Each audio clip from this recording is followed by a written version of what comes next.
예수 그리스도의 이름, 은혜의 수로, 관계의 다리. 끝없는 바다를 바라봅니다.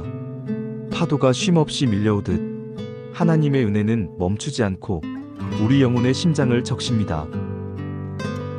예수 그리스도의 이름은 이 은혜가 흘러오는 거룩한 수로이자 그 은혜 안에서 하나님과의 사랑의 관계를 잇는 굳건한 다리입니다. 예수님의 이름은 단순한 호칭이 아닙니다. 그 이름 안에는 구원의 역사가, 사랑의 약속이, 영혼의 소망이 담겨 있습니다. 다른 이로서는 구원을 받을 수 없나니 천하 사람 중에 구원을 받을 만한 다른 이름을 우리에게 주신 일이 없음이라. 이 이름을 부르는 순간 하늘과 땅이 연결되고 은혜의 수문이 열립니다. 은혜란 무엇일까요?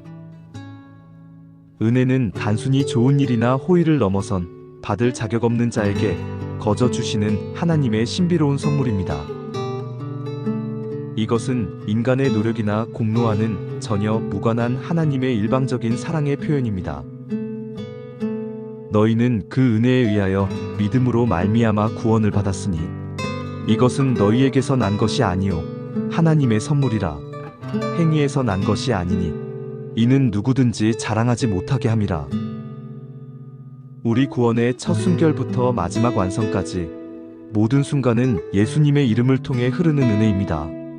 이 은혜는 마치 강물과 같아서 높은 곳에서 낮은 곳으로 자연스럽게 흘러갑니다.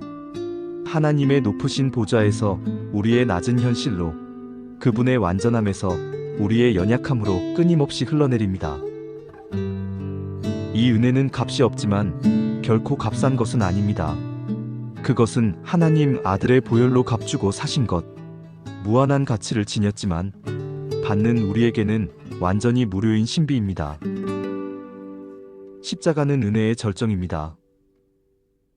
공의가 긍휼로 감싸지고 거룩함이 사랑으로 덮이는 곳, 우리가 마땅히 받아야 할 심판을 예수님이 대신 짊어지심으로 우리는 생명의 춤을 추게 되었습니다. 예수 이름 안에서 흐르는 은혜의 역설은 놀랍습니다. 강한 자가 아니라 약한 자에게, 부자가 아니라 가난한 자에게, 의인이 아니라 죄인에게 흘러갑니다. 내가 약할 그때의 강함이라. 우리의 빈손을 인정할 때 그분의 이름을 통해 흐르는 하나님의 은혜가 온전히 채워집니다. 은혜를 받기 위한 필수적인 태도가 있습니다. 바로 나를 내려놓는 겸손과 하나님께 절대 의지하는 의존입니다. 자신의 무력함을 인정하고 오직 그분만이 구원하실 수 있음을 고백하는 것이 시작점입니다.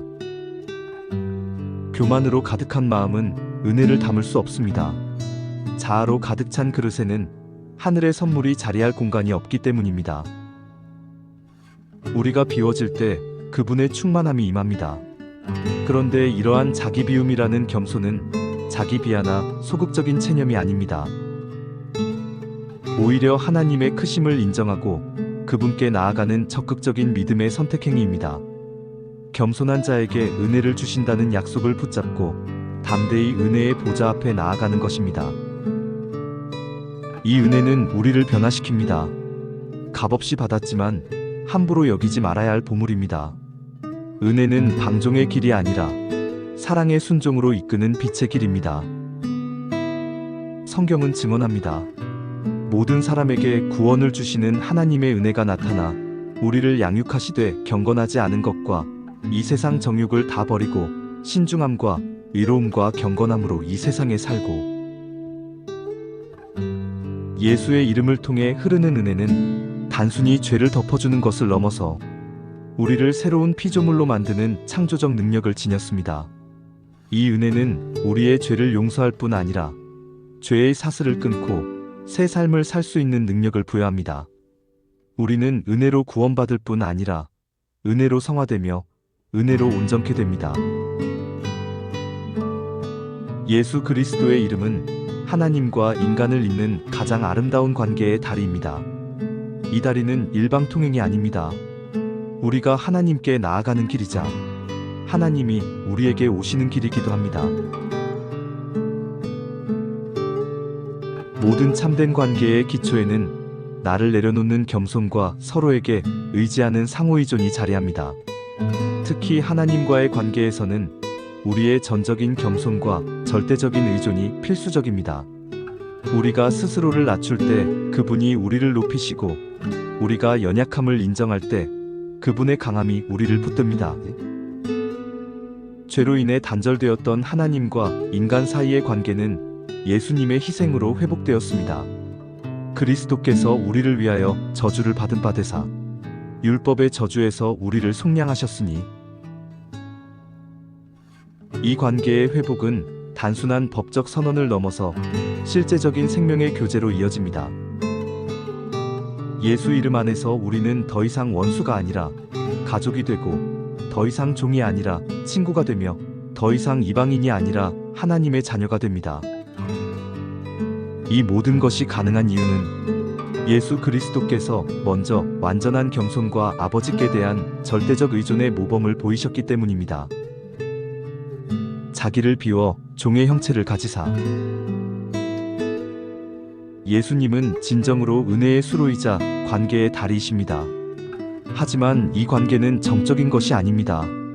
매일 새롭게 경험되고 깊어져가는 역동적인 사랑의 교제입니다.